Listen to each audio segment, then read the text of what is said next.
Salut, salut, très chers abonnés, tout en espérant que vous allez bien. Nous nous portons bien. Devenir agriculteur ne s'improvise pas, mais il est capital d'acquérir un minimum de connaissances. Une fois de plus, bienvenue dans cette énième vidéo. Ici, nous parlons agriculture, nous parlons apiculture, nous parlons agroforesterie, nous parlons de toutes les astuces qui peuvent vous permettre de réussir dans vos différents projets agro-silvo-pastoraux. Alors, si vous êtes donc nouveau sur la chaîne, n'hésitez surtout pas de commenter, de partager, de liker la vidéo en cours, mais surtout, abonnez-vous pour ne rien manquer des vidéos futures. Donc, aujourd'hui, nous sommes venus visiter l'évolution des travaux dans notre projet de création d'un verger d'avocatier greffé à sociaux. Et une partie sera aussi également le corosol que nous allons mettre en place. Et pour la première année, comme vous pouvez voir de l'autre côté, on avait associé avec de la banane plantain. Comme vous pouvez voir, nous sommes pratiquement à... On est déjà quoi, 9-10 mois déjà. Nous avons déjà les premiers fruits qui sortent déjà. Vous allez voir ça quand on va beaucoup plus se rapprocher. Donc le but aujourd'hui, c'était de venir contrôler l'évolution du travail de Papa Jean-Marie, qui est notre chef de terre ici. C'est lui qui abat tout ce travail. Vous pouvez constater comment le terrain est tellement accidenté. On est ici à Izeka, dans le Nyon Ekele. Ce n'est vraiment pas facile. Ici, on va, pour cette année, de ce côté, on va manger les 3 hectares qu'il y a de ce côté-ci, c'est-à-dire du bas là jusqu'en haut. De l'autre côté, l'année passée, on a attaqué là-bas, mais c'était pas très facile, c'était pas très praticable. On a dû s'arrêter à 2 hectares un peu plus haut. Mais c'est pas grave, on va à la longue manger toute cette colline pour nous produire de très bons avocats, de très bons corosols et aussi manger de bons régimes de plantain. Donc, comme vous pouvez par exemple le voir, nous sommes sous une ligne de semis. On a pris ici des écartements de 6 x 5. Donc 6 mètres entre 2 lignes et 5 mètres sur la ligne. Là, c'est pour augmenter la densité à l'hectare et pour pouvoir récolter des quantités considérables dans les premières années. Quitte à ce que dans 7 ans, dans 8 ans, si la densité est déjà, si le champ est déjà trop touffu, on viendra faire un éclairci pour diminuer donc les densités à l'hectare.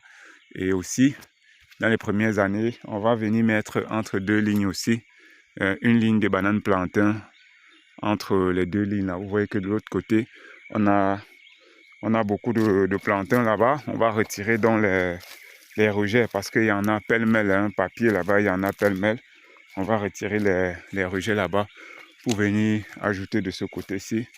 Et puis les années à venir, on va continuer avec l'autre versant.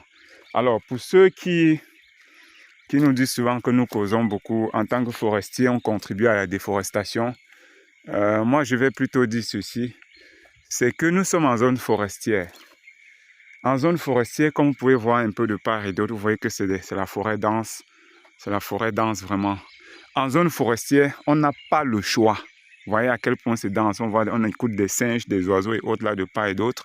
On n'a vraiment pas le choix que de faire cette déforestation pour pouvoir cultiver. Parce que les gens viennent souvent commenter, nous disent « Oh, c'est pas possible, il faut protéger l'environnement, on ne doit pas abattre des arbres, c'est monté, c'est descendu. » Mais la question que moi je pose toujours, c'est « Est-ce que ceux qui vivent en zone forestière ne doivent pas manger ?» Ou il faut attendre qu'on aille cultiver à l'ouest du Cameroun, au sud-ouest, dans le littoral, ou même dans la Damawa, pour envoyer ça au centre, à l'est et au sud. On n'a pas le choix. Certains vont dire oui, vous mettez les feux, vous brûlez. Quand vous voyez une densité, une biomasse comme celle-ci, vous voyez par exemple un tronc d'arbre comme celui-ci qu'on a abattu, on a sorti des lattes des coffrages là pour faire la cabane qu'il y a de l'autre côté. On n'a pas le choix que de mettre le feu pour diminuer cette biomasse. Vous voyez qu'il y a une grande partie de cette biomasse que nous avons mis à terre qui a quand même brûlé et le reste, c'est toujours là. Vous voyez que quand vous abattez toute une forêt comme celle-ci là, juste en face, vous allez faire comment pour faire disparaître cette biomasse-ci? Parce que quand vous abattez, vous allez laisser dire que oui, ça va se décomposer. Ça va prendre combien de temps? Un tronc d'arbre comme celui-ci va prendre combien de temps pour se décomposer? c'est beaucoup de temps. Et en même temps, l'herbe va repousser, ainsi de suite. Donc, c'est pour vous dire qu'en zone forestière, on n'a pas, lorsqu'on veut faire l'agriculture, on est obligé de casser la forêt, on est obligé d'abattre des arbres. Pour faire disparaître cette biomasse les premières années, on est obligé de mettre le feu pour diminuer toute cette biomasse-ci et pouvoir mettre en valeur la parcelle. C'est vrai, on a déjà un peu mis un peu de maïs, un peu d'arachide de l'autre côté, un peu de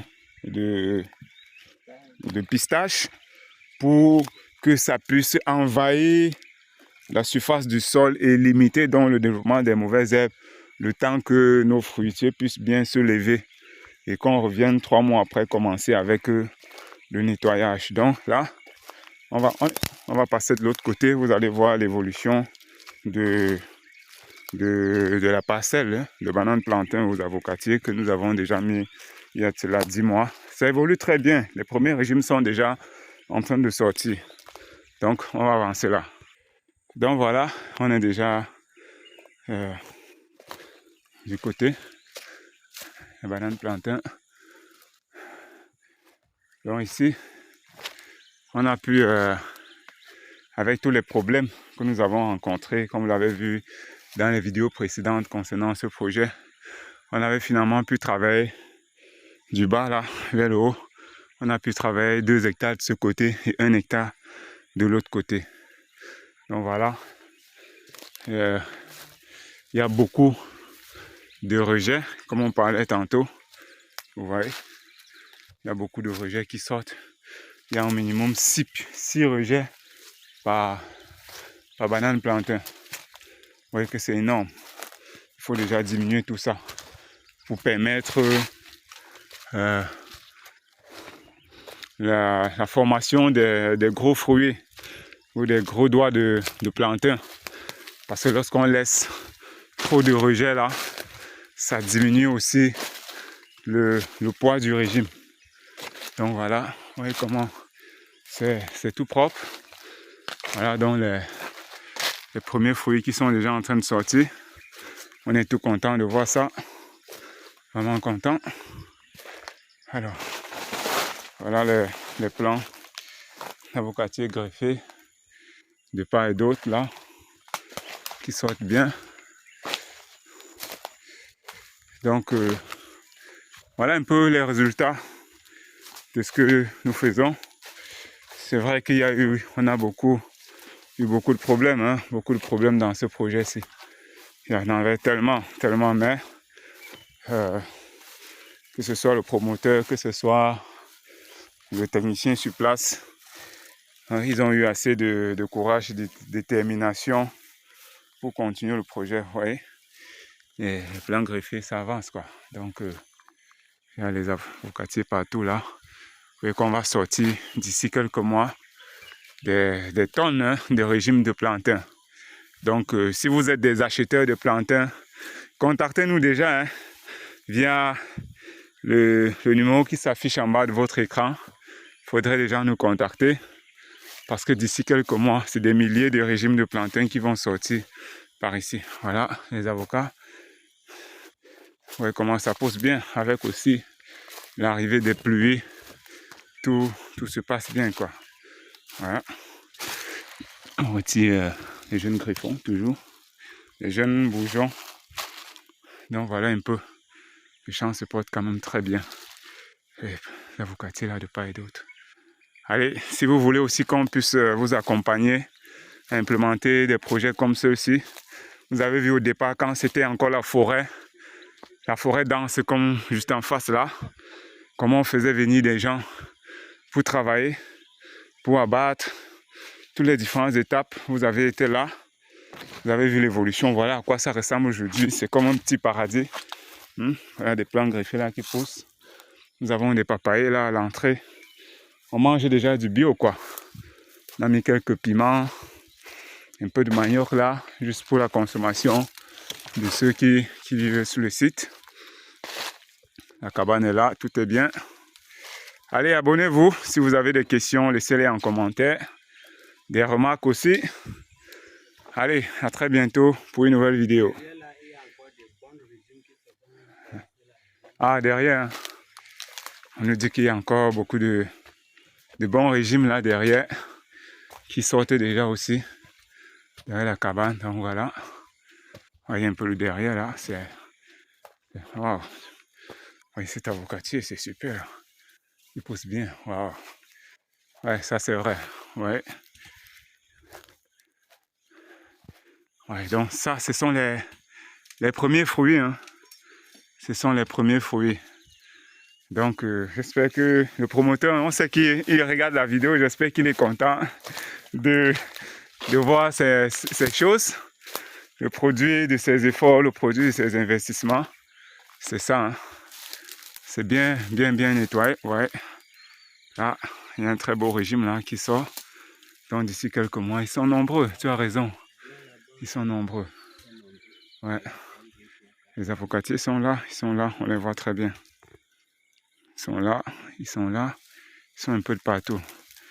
Ah ouais, c'est bien ça, Jean-Marie, tu fais du bon boulot. Tu fais du bon boulot, ouais. Il faut déjà, tu vas traiter aujourd'hui ou demain, comme tu disais. Oui, oui.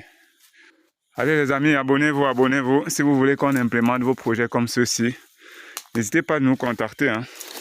Si vous avez besoin des plants greffés, des semences, n'hésitez pas à contacter nous via le numéro qui s'affiche en bas de l'écran.